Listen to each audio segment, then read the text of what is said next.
Hey, good morning, everyone. Hey, good morning. Good morning, Professor. Morning. Good morning. Yeah, how are you, Nicole? How are you, Noel? How are you, Angelica and Kirilis? Um, I have a good news and a bad news. Good news is that um,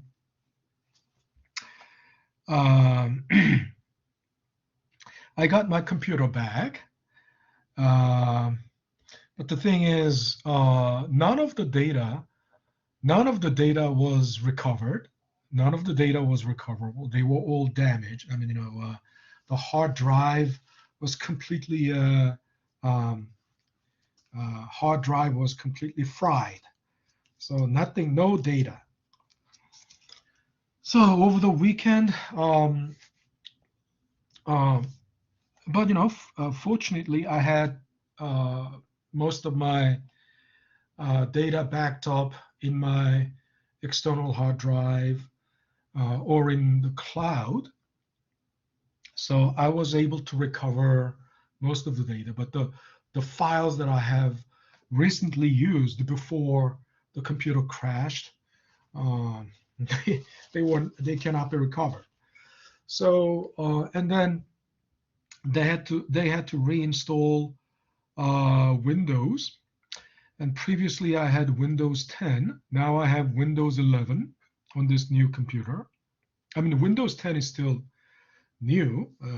Windows 11 was released only this September this year, so this is pretty new. So I'm still adjusting to Windows 11, um, which is obviously it will take me some time to get fully used to it. And then I have one good thing is so the bad news is that the some of the most recent files can never be, I can't get them back.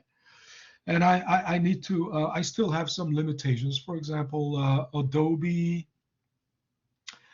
I need to have full access to Adobe features, Adobe Acrobat. But to do that, I have to download it from the CUNY Central, and then somehow it's, I cannot, it's denying my access, so I cannot get access to the. So some of the apps I have to use online, right? Uh, online app. In other words, from my OneDrive, I have to open it from my OneDrive, and this is crazy thing. And I have several OneDrive account. So I don't, they are all scattered, and I don't remember the password to every one of them. Some of them I, I even forgot. Um, so I will have some limitations to some files, and but the good news is I got the whiteboard back. Whiteboard, that's one good thing. Without the whiteboard, it was very difficult. But anyway, so some good news, some bad news. Another thing is we all know that uh, this Thursday is Thanksgiving, so we won't have any class on Thanksgiving, and therefore the next class we will meet will be December what? Something like December 2nd. Where's the calendar? Um, I'll have to bring up the calendar, but I'll have to then minimize all the screen. And still, I can't bring it. Oh yeah, there.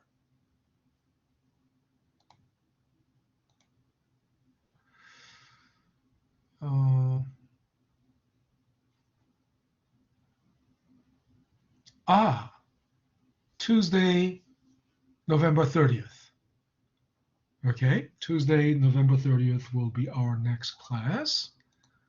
And I believe that's what it is in our schedule, because let me quickly check also how many people are there in our, yeah, I have 9 people in uh, today's forum, and I have 8 people. So still one more person. One person is still missing here.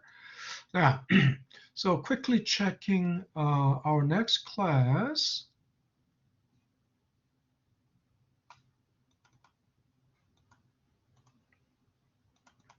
which is, scheduled, yeah, November 30th. So we're good. We'll just see on November 30th. Okay. So if I remember and I correctly, we whiteboard. Where's the whiteboard? So this is, yeah. Again, this is something I missed a lot. Okay.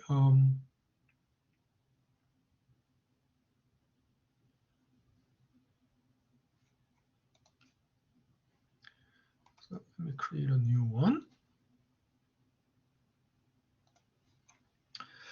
So in our last class,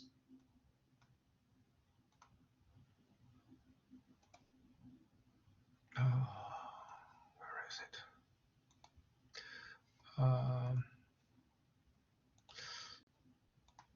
So we were talking about the examples of present value of annuity, and as an example, see, this PDF file is, basically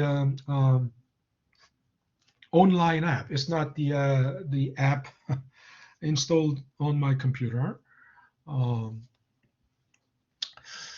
So as an example, I gave you 2 examples. One is the lottery case, right? And we did this example. And the second example is car financing. And I said lottery is clearly not a very realistic example. I mean, it's not common. It's not something that you can that can commonly happen to you, right? Lottery is once in a lifetime thing.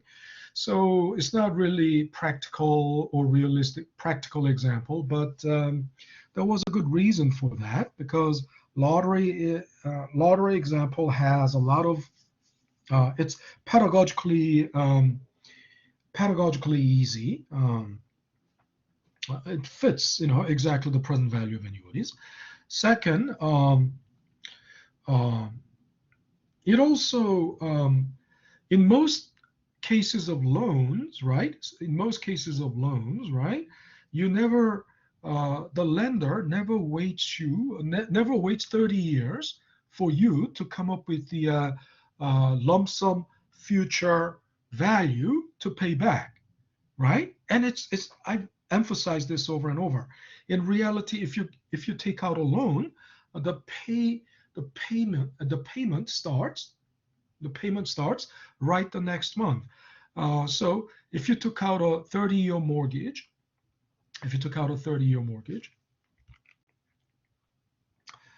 um, you are starting the payment already in monthly installment, right? In monthly installment, you're making the payment already um, over 30-year period. So that will be 360 months. You are making 330 monthly payments. Of course, the term of the mortgage doesn't have to be 30 years. It can be 15, 20, 25, 30 years. It can be customized, but the maximum will be 30 years most of the times. So if you think about it, it's just like it's just like a lottery case. If you take annuity in lottery, right? You are receiving payment, but from the lottery authority, the game and fish and game. Usually, it's called Fish and Game Authority. Each state has Fish and Game Authority, and they are the ones who oversee and administer and oversee the lottery. So from their perspective, it's making payment to you, like 30-year mortgage payment, right? So this would be, although lottery is not a very practical example, but it's a very representative example of the most cases of the loan. And then I brought up as a second example, yeah, this is car financing. So this is also a loan, right? Remember, you're buying a car. So in this example, the price of the car is 30K. So everyone can see the whiteboard, right? Everyone can see what I'm writing on the whiteboard. Is that right? Yeah. Okay, good, Yes. good. All right, great. And then usually when you buy the car, you can, if you have 30K, you can pay right out of your own, you can pay upfront out of your own pocket, right? You may be wealthy enough to just pay the full lump sum out of your pocket. But that's not a very smart thing. For example, think about it. The second option is financing. Why do you, so financing is basically borrowing money. So first you will need to make a down payment. And conventionally, down payment is 20%, but these days, they don't adhere to that, they don't stick to that 20% rule. You can make $1,000, $2,000, but any down payment. But conventionally, it was 20%, so 6K. You make that down payment. Then the difference is the loan. It's financed, right? This 24K is the loan. And then the loan comes from the bank, of course, from the lender. So you might think, oh, I must go to the bank first and speak with them and secure the loan before I go to buy a car. No, you don't have to. They arrange it. The dealership arranges everything, right? At the dealership, and most automakers these days, GM, Ford, Chrysler, Hyundai, Kia, they all have their financing arm. In other words, they have their own bank. So through their own bank, they finance. So dealership takes care of that. So basically, the total of 30K is paid, right? Total of 30K is paid to the dealership, right? 6K from your down payment, 24K from the loan. The total of 30K is paid to the dealership. So you drive out of the dealership in a new car, right? That's how they can release the car to you. But of course, until you pay it off, the title is not with you. The title is with the bank. Okay. Now, then, and as you leave the, but here's the thing: when you are financing it, loan, right? When you are financing it, there will be interest rate, right? And there will be, a term of the loan, usually, 5 years. And interest rate, let's say 6%. But since payment is monthly, right? Time is 12, right? So that means,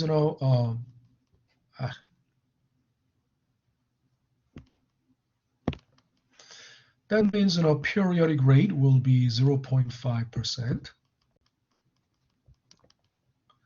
And then that means N, total number of compounding or payments, will be 60, right? So and then So you're enjoying this car, new car, but as I said, even if you are wealthy, you have money, you can pay 30K out of, in lump sum. You can pay upfront, right? 30K upfront in one single lump sum. But even if you can afford to that, you should weigh the benefits, the pros and cons, the benefits and the cost or benefits, the upside and downside of financing and paying lump sum. Now think about it. If you pay lump sum, uh, 30K, you will be losing the opportunity of using that 30K to invest in something. For example, if you didn't pay lump sum upfront, and if you financed, 24, you only paid 6K, your down payment, and 24K is the loan. And this loan comes with 6% interest rate. But suppose you could have, so your 24K, you saved 24K here. In other words, you didn't save, but you preserved 24K. And suppose you can, excuse me, invest this 24K into something that can give you 12% return a year, 12% return. Okay? Then think about it. If you financed, so you have to pay, you financed 24K. In other words, you borrow 24K and you're paying 6% interest on that annually. But with the preserved 24K, you invested and earn 20% return on it annually. Then think about it. Eventually, this is a positive net, isn't that right? The result is the positive net because you are getting 12% return. Out of the 12% return, you can pay 6% interest, and you still have 6% left, right? So this is why you finance, okay? And unless, and these days, think about it, APR isn't that high. I mean, if you have an excellent credit, right? When you buy a car, your interest interest rate on your loan won't be more than 3.5%. It won't be more than 3.5%, right? But in most, from the stock market, on average, you will get more than that. At least you will get 10% from the stock market on average a year, right? So then that is when the prevailing market rate is low, you have a lot, you have more chances of ending up with a higher return on your investment than the interest rate on your loan, right? So all the more it makes sense to finance it, right? And our second question is then, they said at the dealership, they said your monthly payment is $500. Okay, they said at the dealership, they said your monthly payment is 500. Then at the back of your head, you might want to take their word for it, right? So you just run simple calculation. Oh, $500 and it's 5 years, so 60 months. So 500 times 60, it's 30,000. So so then I must be paying, total of my interest must be 6K. So so that was exactly, interest is somehow um, uh, what a coincidence. Somehow, interest I pay is exactly like the down payment I made. Um, You try to rationalize it. But actually, if you think about it,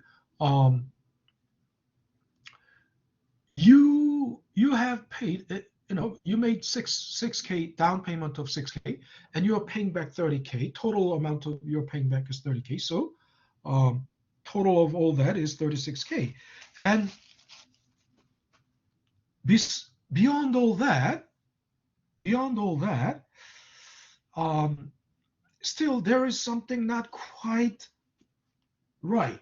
Because, okay, if 6% is my annual interest rate, first of all, that kind of calculation is not correct, first of all, right? 500 times, 60, that kind of calculation is, first of all, not correct. But, if you didn't learn finance, right? If you didn't learn finance, then that would be the only way you would calculate. But even if you are, even if you don't know finance, even if you haven't learned any finance, still, just think about it. If your interest rate is 6% a year, then even by a rough calculation, your principal is 24K times 0.06, annually 1,440. And not knowing finance, so it's 5 years, you would, okay, annually, if that is that, then times 5, it should be 7.2K. So if I'm paying only 6,000 as interest, I'm in a good deal. I'm paying less than what I owe as interest. No, this is totally wrong. First of all, interest cannot, the principal doesn't remain at 24K all through 5 years. Isn't that right? Principal was only 24K only at time 0, right? At the beginning of the first year. And as you make the monthly payments, principal will have to go down, right? Makes sense? So every month, as the principal goes down, interest must go down too, right? So that's not the way, so clearly that's not the way you do it. So then how do you do it? There are two ways we can go about this. There are two ways. First, so here's the thing. Think about it. You're making, these are annuity payments, right? This 500, this $500, that's annuity, right? It's annuity. So there will be 60 of them. So our question is then, what will be sum of present value of all those annuities, right? And the sum of the present value of those annuities must be equal to the principal that you owe. In other words, your principal is 24K, right? And sum of all those annuities must be, if this is correct, if $500 is correct, sum of all the present values of those, $500 must be equal to 24K. Okay?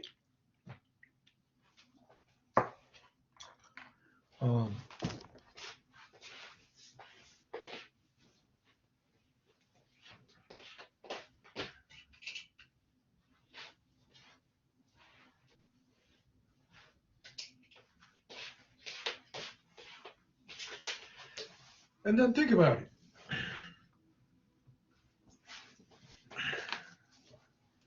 If ever sum of all those present values are greater than the principal, the 24K, then what does that mean? You're paying more than what you owe, right? And then if it is less than the principal, you are paying less than what you owe, right? Makes sense? So you can tell, and if $500 monthly payment is a correct one, it should only be equal to the principal. And you might wonder, oh, don't I pay the interest? I mean, don't I owe more than the principal? I mean, so present value of all those annuities must be shouldn't it be greater than the principal? No, you're paying interest every monthly payment is comprised of this monthly 500 is comprised of both principal and interest. Okay? Not in equal proportion. It won't be in equal proportion. Over time, it will be in different proportion. Right? But because you are paying, all the interest is included in this monthly payment, eventually, the present value of all of that must be exactly equal to the principal. In other words, it's also a pretty similar concept. I mean, future value, when you discount of future value, right? Future, it must be equal to the principal. Isn't that right? This is the, in other words, this is the present value. This is the present value of that future value. Right? Future value has already interest built into it. So when we discount it to present, it must be equal to the principal. So the same idea.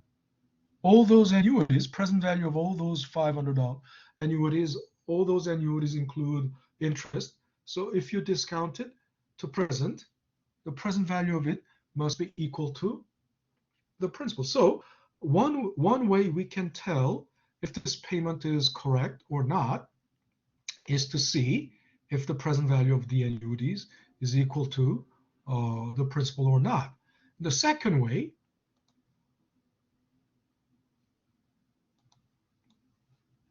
so that's number one. And then number two is we can nail instead of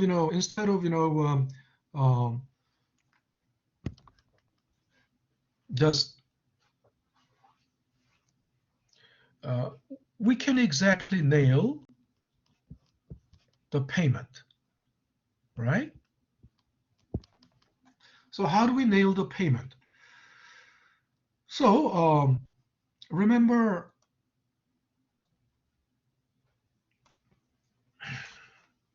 present, how do we nail it? So remember present value of annuity formula is payment over R minus payment over R times 1 plus R raised to N, right? Raised to N.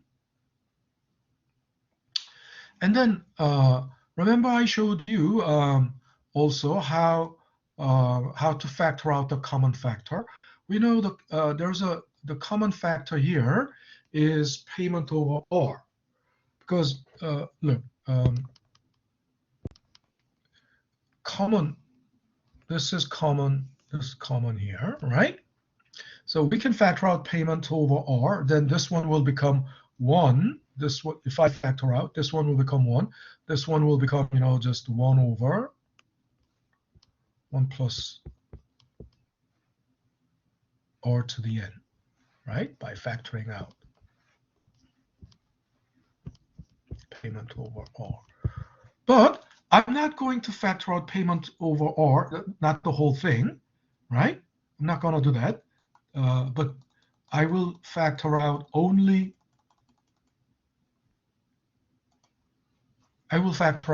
payment. Okay, if I factor out only payment, this will become factoring out payment. The left term will become 1 over R minus the right one will be 1 over R times 1 plus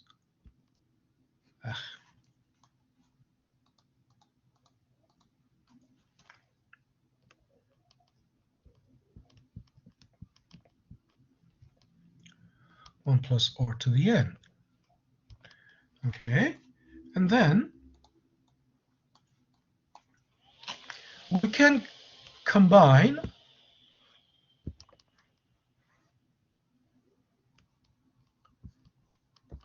in the parenthesis, in the bracket, we can combine these two terms by unifying the denominator. The larger denominator is r times 1 plus r to the n. Isn't that right? This is like,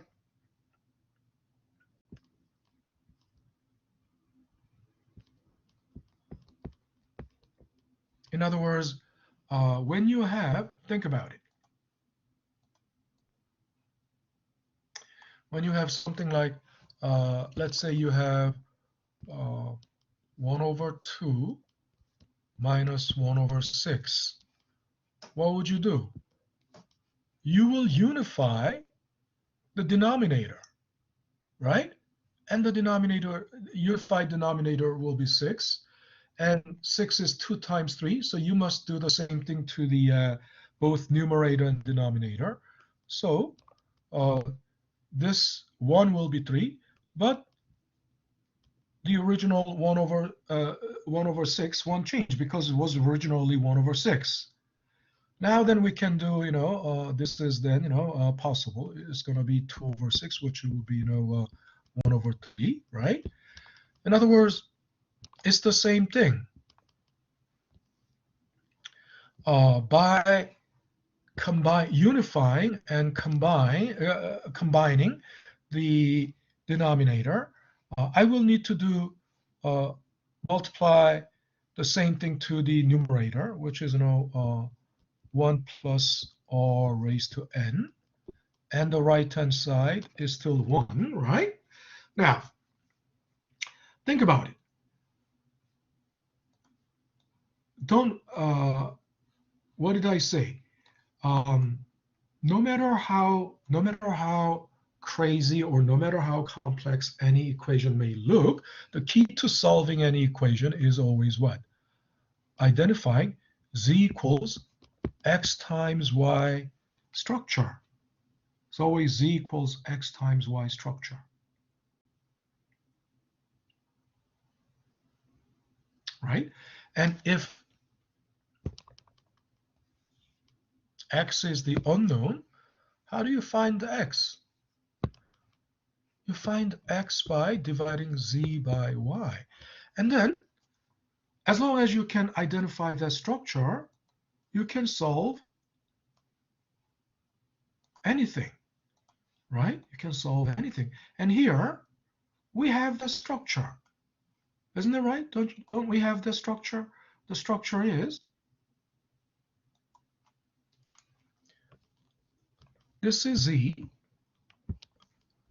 this is x, this is y. Isn't that right? We have exactly z equals x times y structure. And therefore, solving for x, and x happens to be our payment. So then,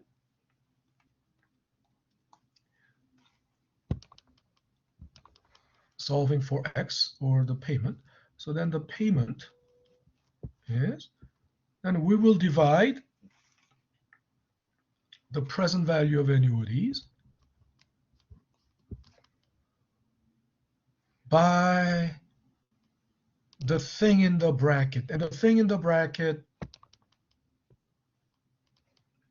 when you are dividing something by a fraction, the thing in the bracket is the fraction. We all know it's the same thing as multiplying by the reciprocal, right? Reciprocal, and we know the negative exponent is reciprocal. Negative exponent is always reciprocal. So, yes, if you multiply PVA, present value of annuity, by the reciprocal, right? So then it will be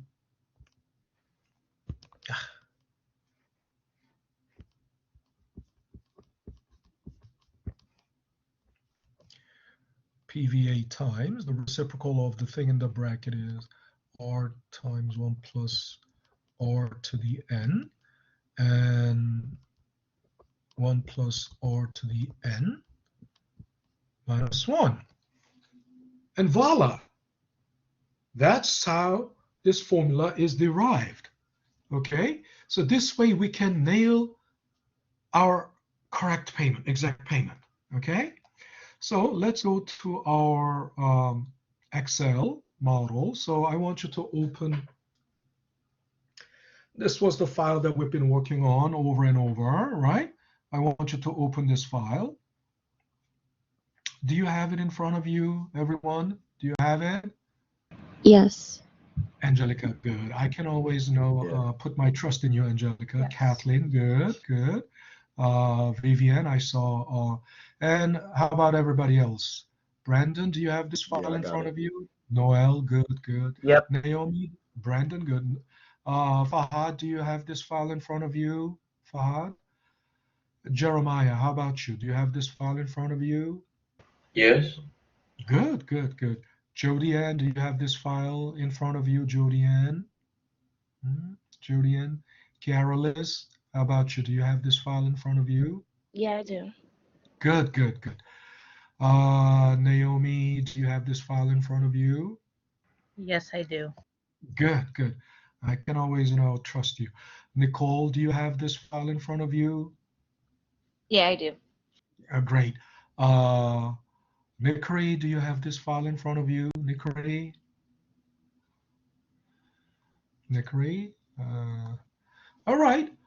So go to row 16, and row 16, we did, row 17 through, I think, we did row 17 through 17 and 18 last time, right? And this one, probably, no, we didn't do that. So I want you to delete.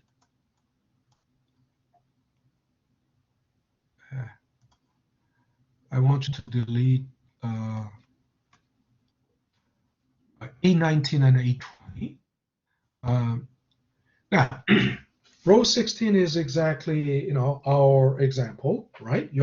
If your monthly payment is 500, and if it is the correct payment, the present value of all those annuities must be equal to our principal, which is 24K. So let's find if it is the case. So of course, first we will need to have our periodic rate and N. We can do it, but we know what to do. But I can also copy and paste up, right? Drag up and right. APR should be 0.5%, right? N must be 60, and then using the present value of annuity formula, right, which is payment over R minus payment over R times 1 plus R raised to 60.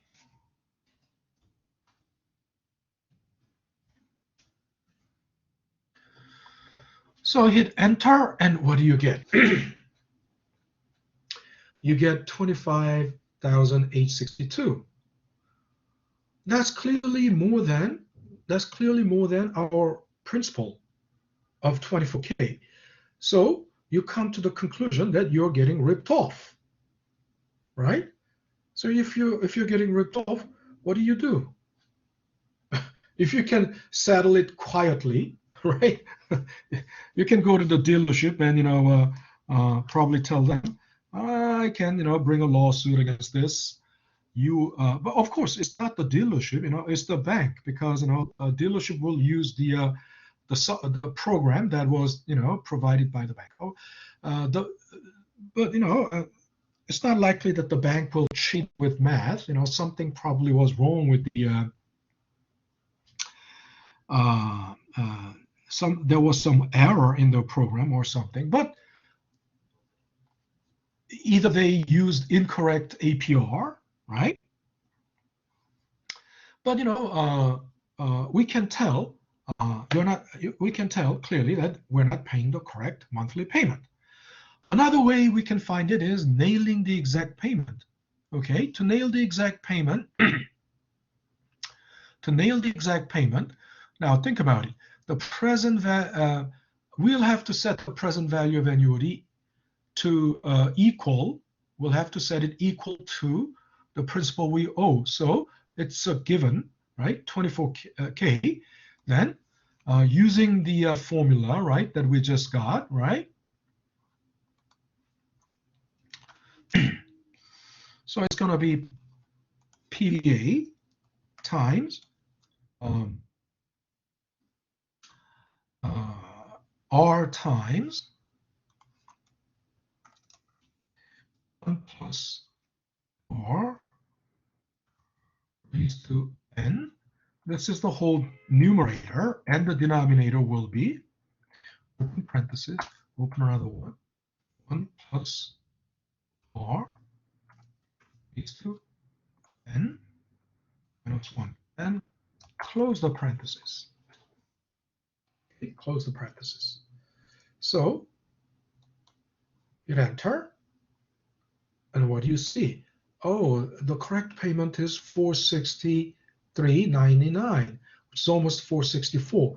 That means you've been ripped off by about $36 every month, right? We come to this conclusion. And if we do the same, I mean, I'll copy this and paste it here.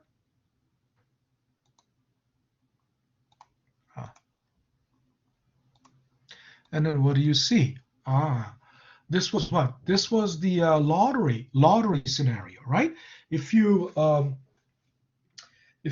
that, $10 million lottery, you pay almost 40% as taxes, and if you take lump sum, you will get 6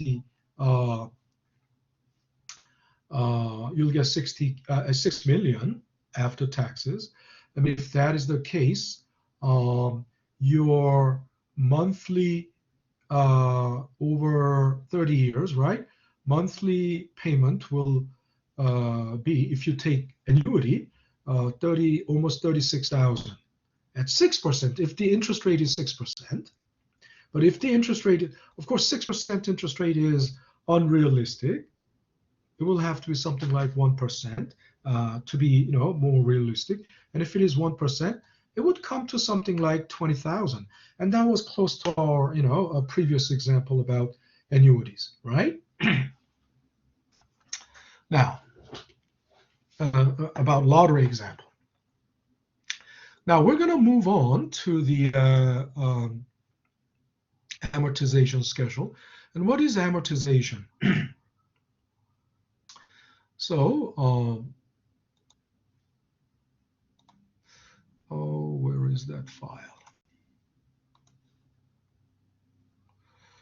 Now, okay. Amortization means, paying down the debt, paying down. But the word amortize, the verb is to amortize. So where did the word come from?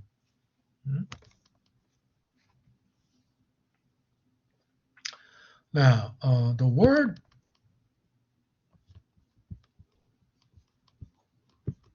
amortize, what would be the radical? What would be the radical of the word? Anyone? What would be the radical of the word? Does anyone have any idea? Word? You know what radical means, right? Not the radical Islamic group, or not that radical, but the root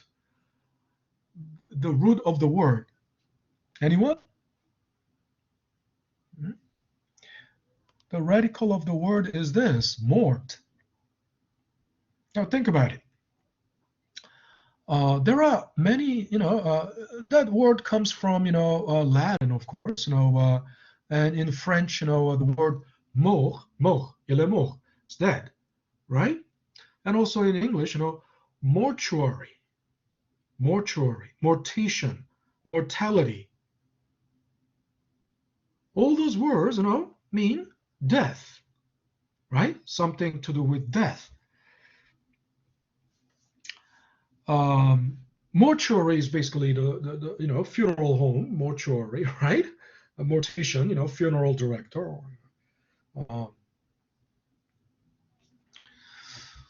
But what does the word death have to do with paying down the debt? Huh?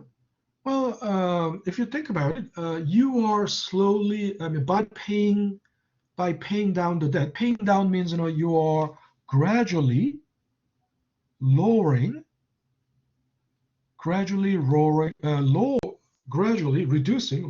your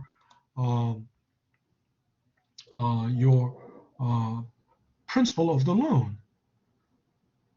So it's like this in this pattern. We have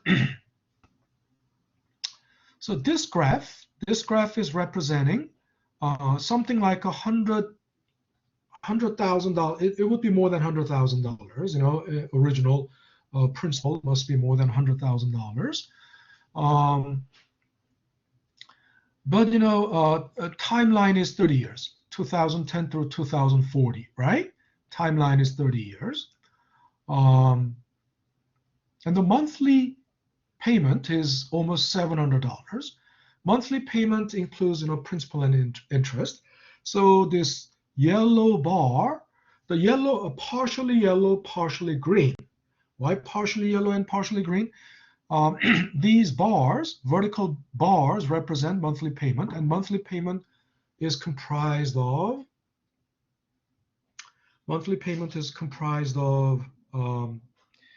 interest and principal. The yellow portion is the interest, green portion is the principal. So early on, it's mostly interest. Out of $700, mostly interest, and as time goes on, it will be mostly towards the end, it will be mostly principal, right? This is how it is structured. And the height of the bar is always constant. The height of the bar is always constant because it's $700, right? There's going to be 360 payments of that. Then you might wonder, okay, the vertical bars represent monthly payments, but then what does the red curve mean? What does that red curve? The red curve represents the principal balance. Okay, then some of you may wonder, what? You said, didn't you say the principal was originally like about 160,000 or something like that? By my calculation, it would be something like 160,000 or 200,000. But then how can it be the same height? I mean, this is at the beginning. Shouldn't it be like 160,000? How can it be the same height with the $700 monthly payment? Well, you have to visualize two vertical axes. This is actually two graphs put into one. Two graphs put into one. In other words, normally you would have a two graph. Normally you will have a two graph, right? What I'm saying is normally you will have a graph of principal, right? Principal balance. So it's all dollar value at the beginning, and principal balance will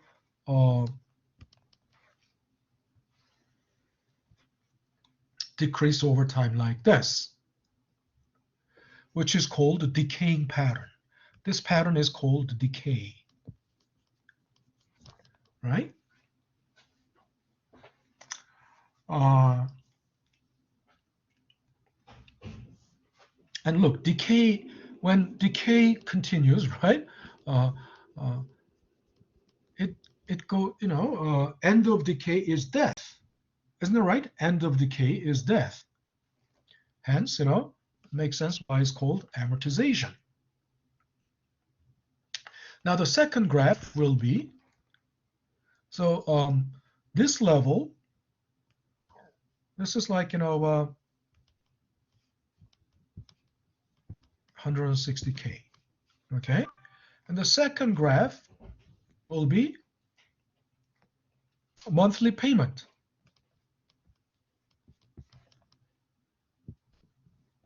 And over time, monthly payment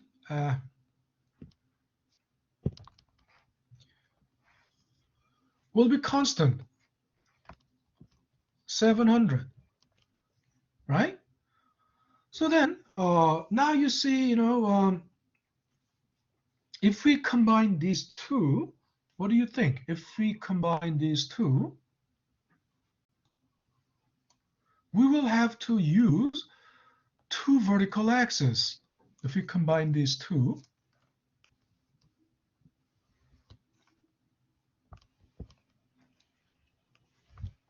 okay, one axis is principal balance, the other axis is payment. Okay, so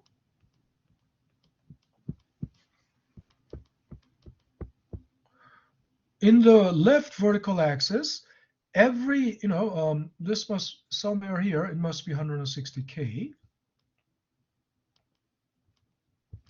And every notch here will have to be something like,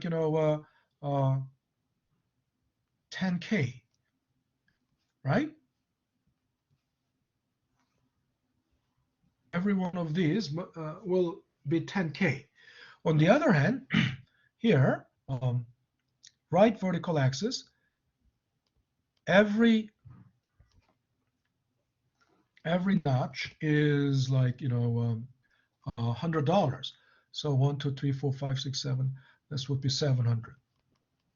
And then you will have these two graphs combined into one, and you will have, right? You will have a graph like this. So then you have to understand that we have two vertical axes, and they are on, two different. One has to follow the left vertical axis. The other one will have to follow the right vertical axis. Okay, so it's 11:55, so it's just about the right time to take a break. So we'll take a 10-minute break. Okay, we'll take a 10-minute break, and when we come back, we'll come back and at 12:05. Okay, all righty.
All right, we're back.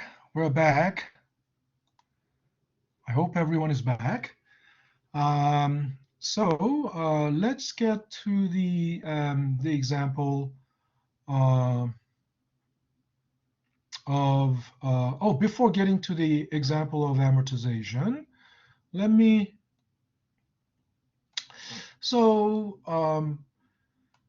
I said this curve, this pattern is called decay. Okay, decay. Um, and if we think about, if you've ever thought about what it means, what all those, what is then opposite of decay? The opposite of decay is exponential. Exponential. Why? Oh, how can opposite of decay? No, I mean, I'm talking about the pattern of the curve. Pattern of the curve. Um, so, ah, this is not. Uh, so, suppose we are looking at, like, growth, revenue growth.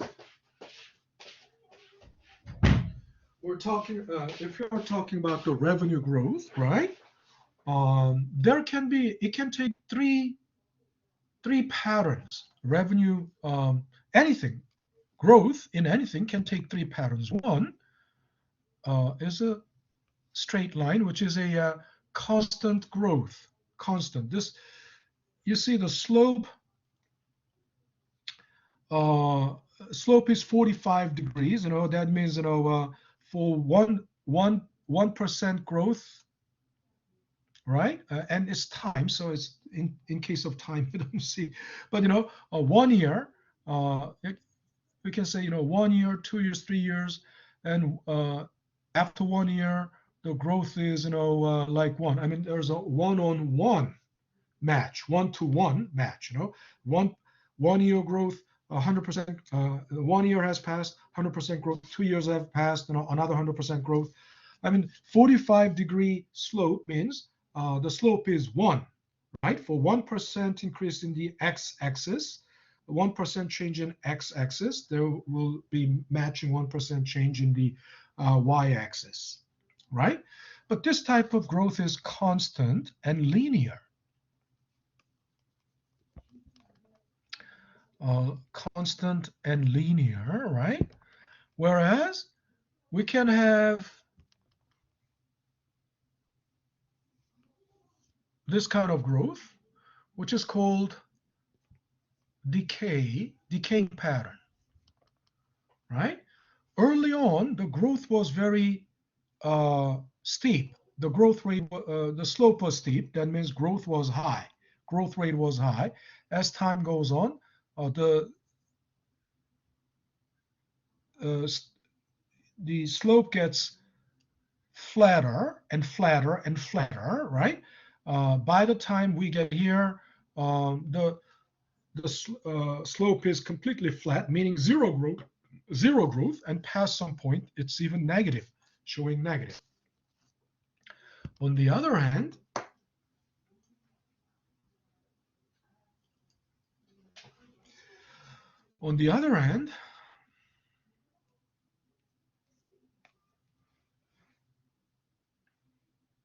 there can be this type of growth, And what can you tell about this type of growth? This type of growth is, slow early on. The slope is flat, but as time goes on, the slope gets steeper and steeper and steeper. So that means what? It's growing at an increasing rate. It's called growth at an increasing rate, or increase at an increasing rate. Decay, that's growth at a decreasing rate. It's an increase at a decreasing rate. The constant and linear curve, it's a straight line actually. It represents the growth at a constant rate, right? And this kind of pattern is called exploding. Think about it. The growth is exploding. With time, it's growing at a faster and faster rate or greater rate. So an exploding growth, and it's captured by exponential function. In other words,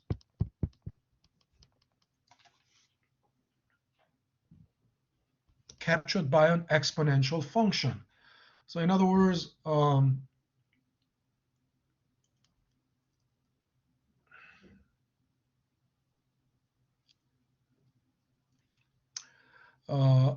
an equation like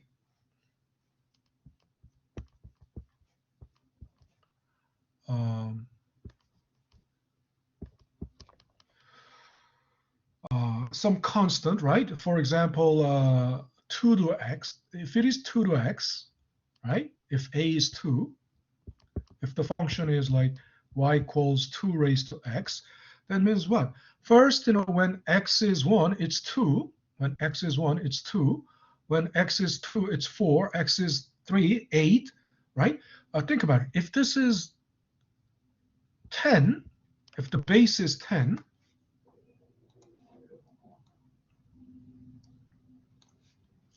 if a is 10, right? If the base is 10, at first it's 10 to 1, so 10, 10, and then if x is 2, 10 squared at 100. If x is 3, 10 to the third, 1,000. So it will grow like, as x increases by 1, y increases by exponentially, 10 to the powers of 10.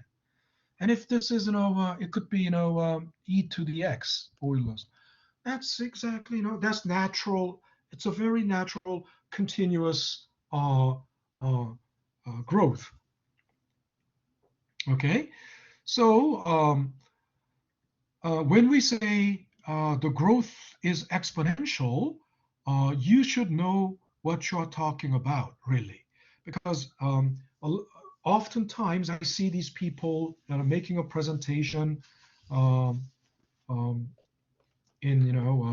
corporate environment. They are making a presentation, saying that since I joined this team, the performance of our team has grown exponentially. Well, they like to use the word exponentially, but actually, what was happening was something like this. What was happening was something like this.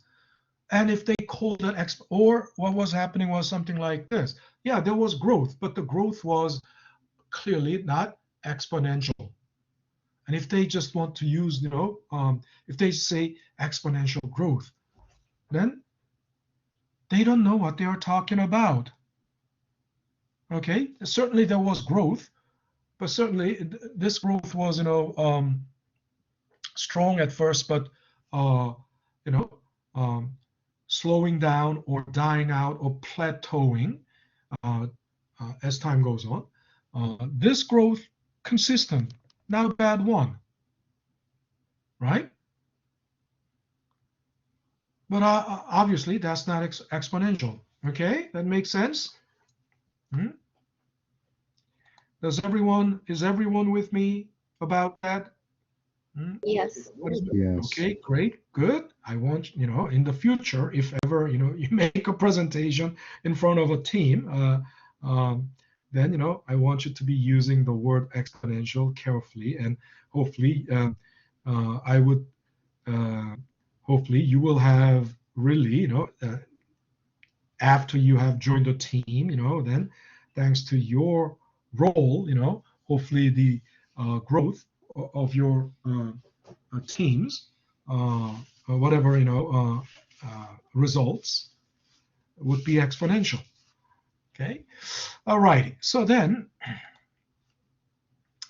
now let's build amortization schedule. Amortization schedule is basically a table that shows how much how much is interest paid and how much is principal paid out of each monthly payment. And monthly payment is always the same. and it breaks down in a different proportion. As you saw early on, it's mostly interest. So first, you will have, I'm sure you have the entire table blank, because I left it, I made it, I left it blank to begin with. And then I want you to, this is something you can do also on your, this thing is getting, I'm in the old, oh, no, that's better. There's too much space up here, right? This is what I don't like, I want more viewing space, viewable space, not, these are all, this is dead space, totally on, and then this is, Windows 11. I mean, Microsoft Office work, new version of the latest version of Microsoft Office. It's actually, worse than,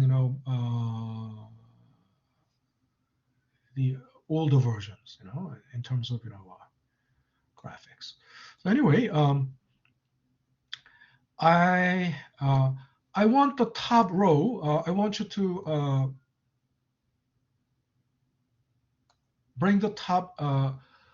bring row 23 to the top. Okay, row 23 to the top, so that we will have the maximum viewing viewable area.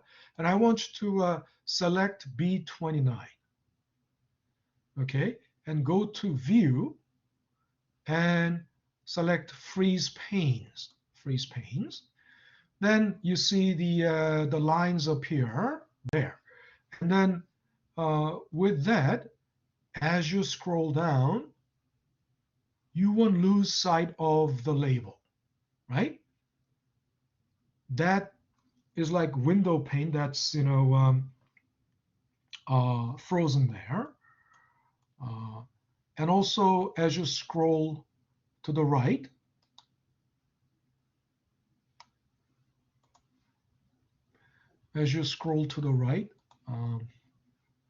you won't lose the sight of the first column.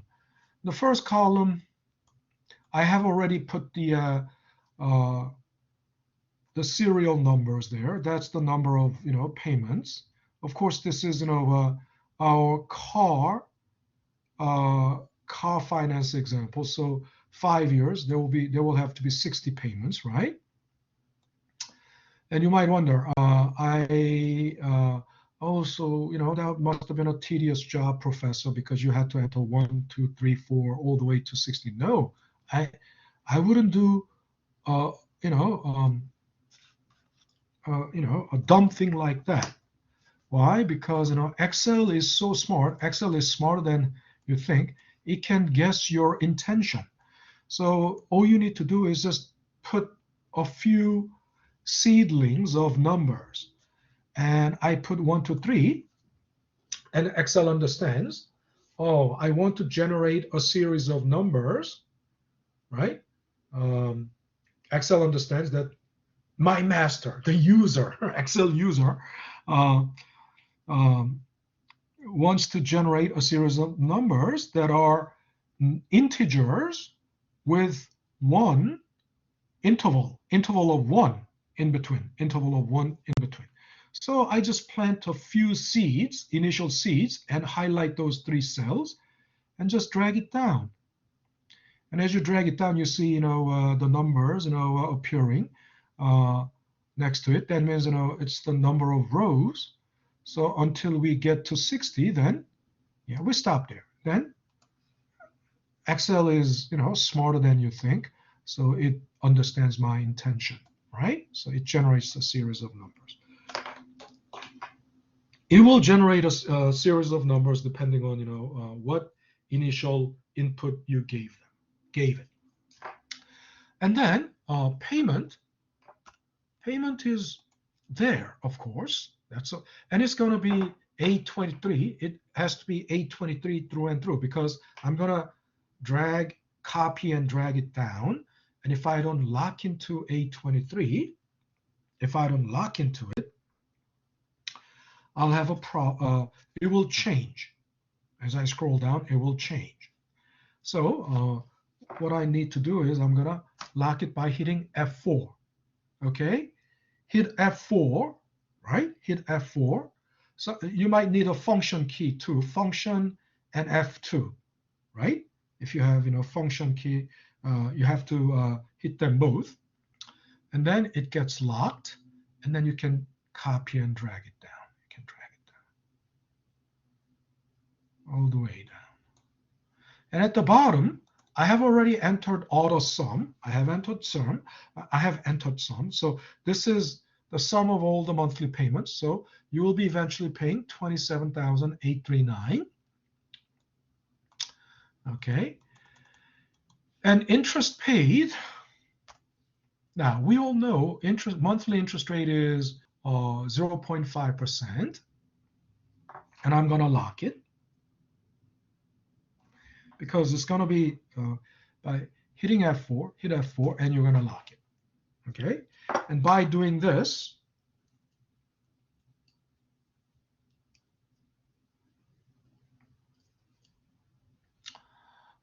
it will be always 0.5%.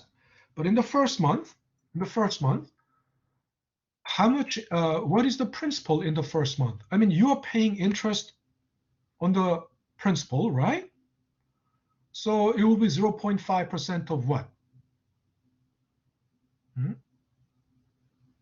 Anyone? The interest in the first month will be 0.5% of what? Anyone? What's the principal in the first month? I have like 11 people here. Can anyone give me the answer? This is a chance to, get extra points, right? All right, so if nobody is willing, then in the first month, think about it. Some people say, 0.5% of, payment, 463. No. Why? It's payment, not principal. Isn't it right? You pay interest on the principal. 463 is 99. 464 is not your principal. It's just the payment. What's the principal in the first month? Principal in the first month is the entire principal of 24,000. Right? Does that make sense? So you multiply that by that. So out of this 463, 120 is the interest. And then what should be the principal paid? Anyone? What should be the principal paid? Well, look, if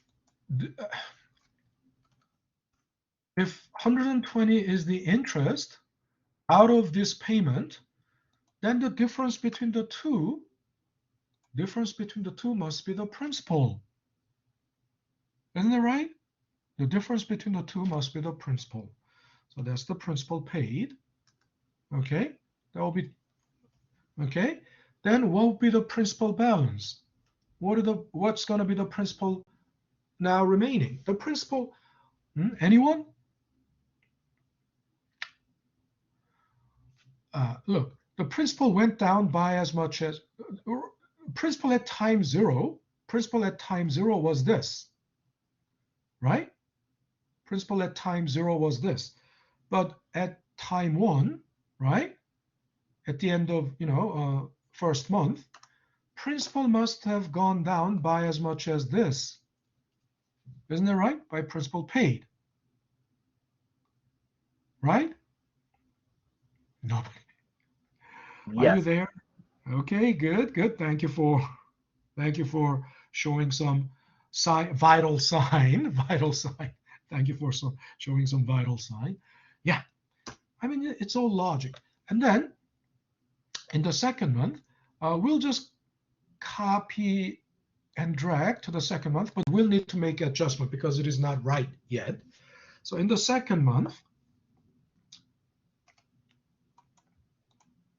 interest paid must be, again, 0.5%. Yes. Every month is 0.5%. But what is G24? There is nothing, actually, there is nothing in G24.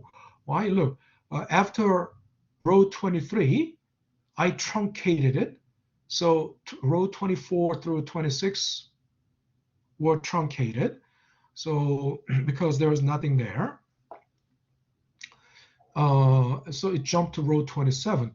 So whatever is in G24, there's nothing there. But we know the principal at time 1, at the beginning of second month, the principal at the beginning of the second month is this thing. The principal, new principal balance is that. So we just make adjustment to that. And here also principal balance. From this, it went down. The principal balance must have gone down by as much as this. So, as I said, there's nothing in G24, but the principal went down by as much as this in the second month from this. So we'll point to that. E29. Now then, we are home free. We're home free now. We're just, it's just a walk through the park. So you highlight those 3 cells and just drag it down until you reach the bottom. Month 60 here. Okay, and as I said, I have already entered sum command there, sum. So it's going to sum everything. And if you look at the sum of this column, principal paid column, yeah, shouldn't the principal, all the principal that we pay must be equal to exactly 24,000? Yes, because that's the principal. The principal that we pay must all sum to 24K. And then interest paid, this is all the interest, sum of all the interest paid. And then if you add these two, numbers, it must be equal to this. Yeah, it's equal to this. And that's the sum of all the payments. Sum of all the payments must break down into interest paid and principal paid. Right? And then also look at the principal balance. By the end of month 60, right? By the end of month 60, principal balance should be 0. Isn't that right? Because you have paid it off. Right? So everyone got to the same result? Did everyone get to the same result?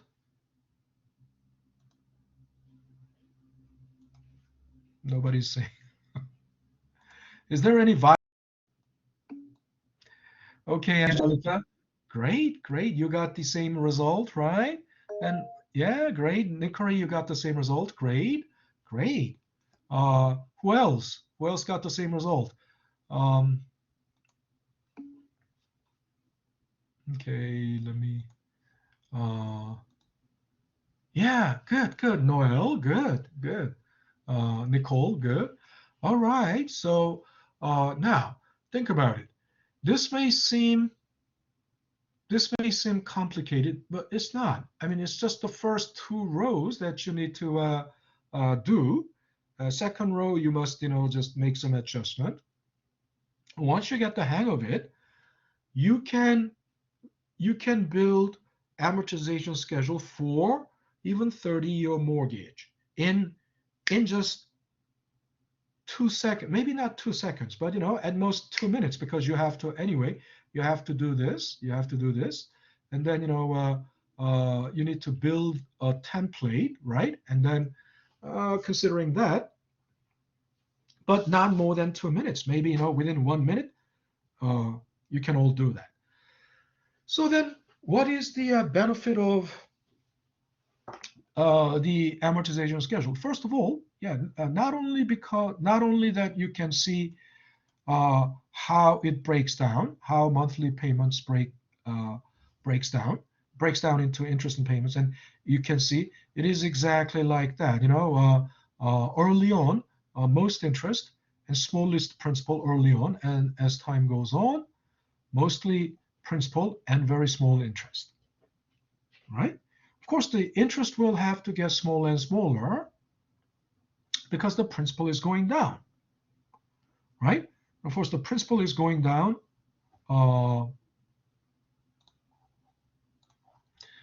in this decaying pattern, right? And the interest is getting smaller and smaller like this. And then principal is growing at an exponential pattern and at an exponential rate. Okay? And another benefit is, so let's say you've been making payment until for the first 12 months, you've been making payments. And then you can buy a large sum of money. So, and you got tired of making monthly payments. So then you want to just pay it off completely, right? It's also called buy out because you're buying out the car, right? This is the car example.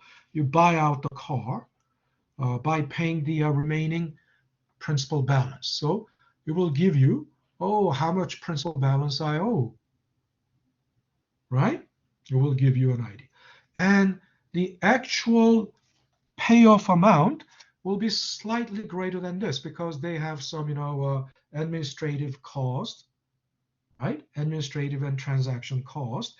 So there will be some, but that won't be more than like, $30, $20 to $30 max, right? So it will pretty much, you have, a good idea. And even, 30-year mortgage, I said you can do it in like 2 minutes max, right? 2 minutes. And think about it. What kind of impression you will give at a job interview? Let's say you go to a job interview and you can display this skill, right? You can find correct monthly payment, and then you can build, based on that, you can build amortization schedule in just about 1 minute, right? It's a colorful display of your skills and abilities, right? And of course, you will make a very big, very lasting impression on the employers. Okay. And also, when I buy a car, right? Of course, I gather all the information about the car and about the financing. From Edmunds.com. If you go to Edmunds.com, you can find, what would be the interest rate. They call it, money factor. Money factor. Some, some car makers use money factor. Some car makers use interest rate. But, money factor times, 2,400 is the interest rate, APR. Either way. And I research for the best price on Kelley Blue Book or, whatever, from whatever source and the best price, shop around and find about the best price. And then go to the dealership. Of course, I have a great, excellent credit score. So I'm actually, I'm dictating the deal. And then, I show them, I pull out my laptop and, open my, Excel file, and then I show them, what should be the correct payment. If the interest rate is this, what should be the monthly payment, and, how it should be amortized, even before I do this, they simply, obey my wish. They simply obey my wish, right? I want this car at this price at this term, and then they obey my wish. Okay, so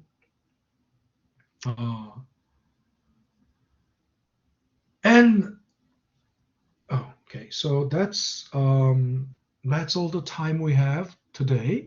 So let's say I'll call it a day, and I will see you after Thanksgiving, which will be November 30th. Okay. All righty. So any questions so far? Any questions? Any questions so far? No? No questions.